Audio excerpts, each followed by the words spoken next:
Passaram 7 meses. Foi aprovado no final de maio o Plano de Emergência e Transformação na Saúde. O grupo de trabalho responsável por monitorizar este plano está em funções desde setembro e é presidido pelo diretor do Serviço de Pneumologia da Unidade Local de Saúde de Coimbra e diretor da Faculdade de Medicina na mesma cidade. O médico Carlos Rubal Cordeiro apresentou esta tarde à Ministra da Saúde a avaliação de desempenho a este plano, que foi das primeiras bandeiras e prioridades deste governo. Muito bem-vindo, Carlos Rubal Cordeiro. Muito boa tarde, muito obrigado pelo convite. Que avaliação é que faz então o grupo de trabalho da execução deste plano até agora, quando continuamos a ter notícias, e hoje há notícias disso mesmo, de falhas no reencaminhamento de utentes em geral e de grávidas em particular para as urgências? É verdade, infelizmente vamos tendo essas notícias, elas seriam evitáveis ou deveriam ser evitáveis e minimizáveis, mas infelizmente vão aparecendo. Mas nós estamos a fazer um trabalho, um grupo de trabalho independente, composto por 11 pessoas, um trabalho de avaliação neste momento, não a da avaliação do plano, mas da avaliação do seu desempenho, ao nível neste momento apenas das medidas urgentes e prioritárias, porque naturalmente é este o timing para o fazer, agora entraremos nas próximas análises também nas medidas estruturantes, mas como as medidas urgentes e prioritárias têm um timing que está agora precisamente a terminar, é esse o nosso foco nos 5 eixos principais, nos 5 eixos major, digamos, estruturantes deste plano. Julgo que globalmente podemos dizer que estas medidas urgentes e prioritárias, portanto são 15 medidas urgentes e 24 medidas prioritárias, têm um índice de conclusão ou uma percentagem de conclusão de 70%, o que é, portanto, positivo, e na realidade aquilo que nós também desenvolvemos com este trabalho que agora entregamos, com este primeiro relatório, é de alguma forma também propostas de melhoria, propostas de aperfeiçoamento, sugestões, portanto, que nós também desenvolvemos e recomendações para que possa ser melhorado, de facto, as medidas que estão neste momento em curso. Evidentemente, portanto, que este é um processo dinâmico, este plano é um plano dinâmico, pode-se considerar que nunca, ou que dificilmente possa estar concluído. Nós consideramos, e digamos formalmente é considerado que há medidas concluídas, porque elas foram atingidas, mas na realidade elas têm sempre margem de melhoria. Mas há medidas que deveriam gerar resultados até ao final de 2024, pelo menos foi com isso que o Governo se comprometeu. 70% geraram esses resultados? Ou a percentagem será diferente? Exatamente, elas são todas ou concluídas, se pudermos falar em concluídas, ou em curso, mas 70% podem-se já considerar concluídas, o que é, portanto, enfim, um bom resultado. Eu julgo que este plano é um plano, digamos, de alguma forma arrojado, e é um plano que também ambicioso, e que foi, talvez, em algumas das medidas, os seus prazos tenham sido, digamos, também ambiciosos, mas, na verdade, enfim, já se chegou a um número interessante de 70%. Evidentemente que muito há a fazer, não acaba aqui, digamos, desde logo a nossa análise, mas não acaba aqui aquilo que é a aplicação das medidas destes eixos estruturantes, mas é importante que aconteça, digamos, este olhar, não apenas, digamos, para aquilo que os números nos podem mostrar, que é o que estamos também, para onde estamos a olhar, mas também um olhar reflexivo e, portanto, crítico a partir desses números, porque naturalmente que haverá e sempre haverá muita margem de melhoria. Aliás, a dinâmica, digamos, daquilo que é a realidade e a aplicação do plano e das diversas medidas tem também, de alguma forma, gerado novas iniciativas, novos regulamentos, novas portarias, enfim, muita atividade, digamos, até legislativa, que é importante também enquadrar ao longo da avaliação deste plano. Diga, por favor. E lhe perguntar, porque falou em 70%, e lhe perguntar se desses 30 remanescentes que ainda não estão concluídos, portanto que são tarefas que ainda não são, enfim, são temas que ainda não estão resolvidos, há algum que lhe requeira maior atenção? Bom, eu julgo que os mais críticos, claro que tudo pode ser olhado, digamos, como fundamental, não é? E por alguma razão foram colocados aqui estas medidas como urgentes e como prioritárias.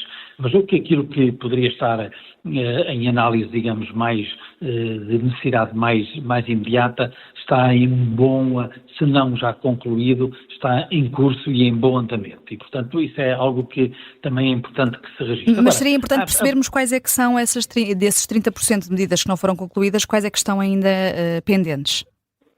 Olha, eu vou-lhe dar um exemplo, por exemplo, em relação logo ao primeiro eixo, que é o eixo que tem a ver um pouco com as listas de espera cirúrgicas e também listas de espera de consulta, portanto, as chamadas respostas a tempo e horas.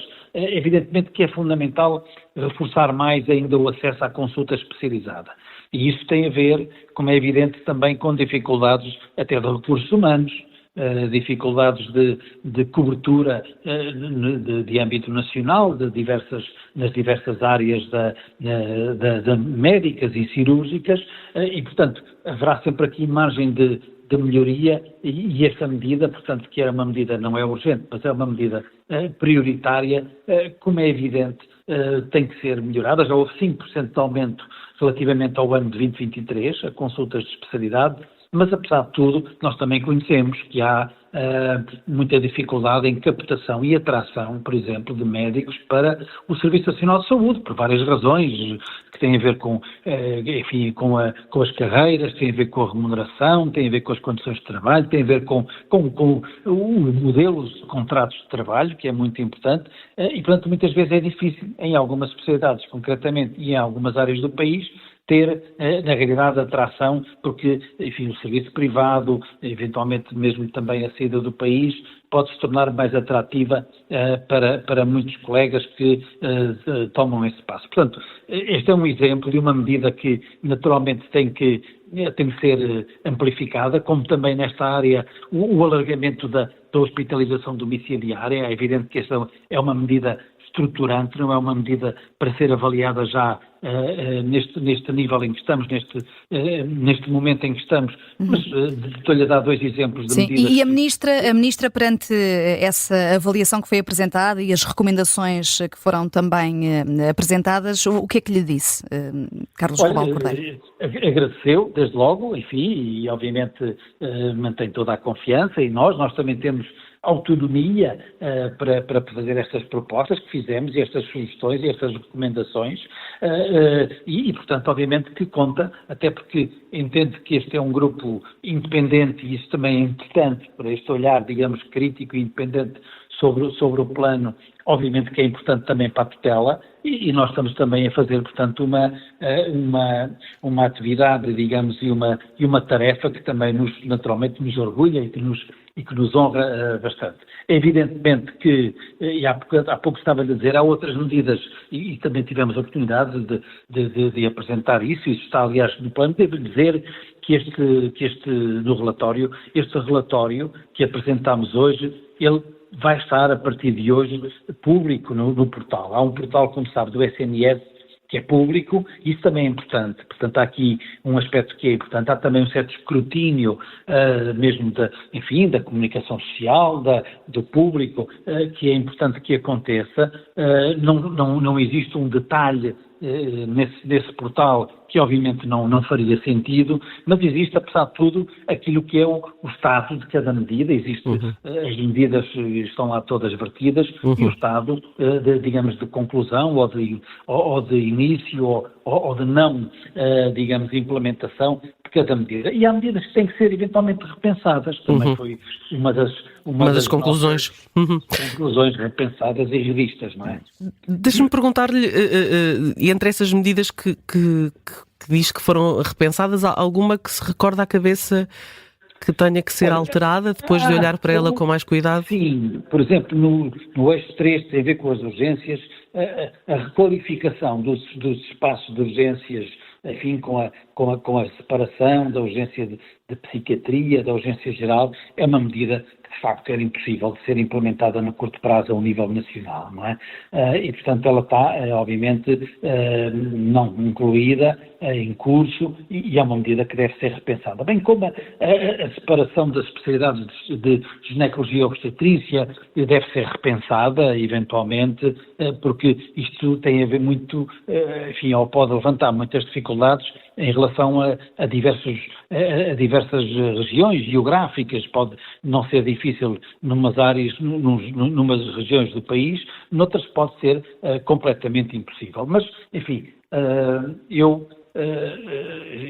este foi, digamos, uma primeira abordagem, um primeiro relatório, e outros seguirão, naturalmente. Nós tínhamos este compromisso de fazer um relatório ao fim do primeiro trimestre e outros seguirão. E sei que Carlos Robal Cordeiro tem também um compromisso a seguir, portanto tem de sair. Terminamos por aqui esta entrevista. Agradecemos a sua participação no Direto ao Assunto da Rádio Observador. Muito obrigado também. Boa tarde. Obrigado.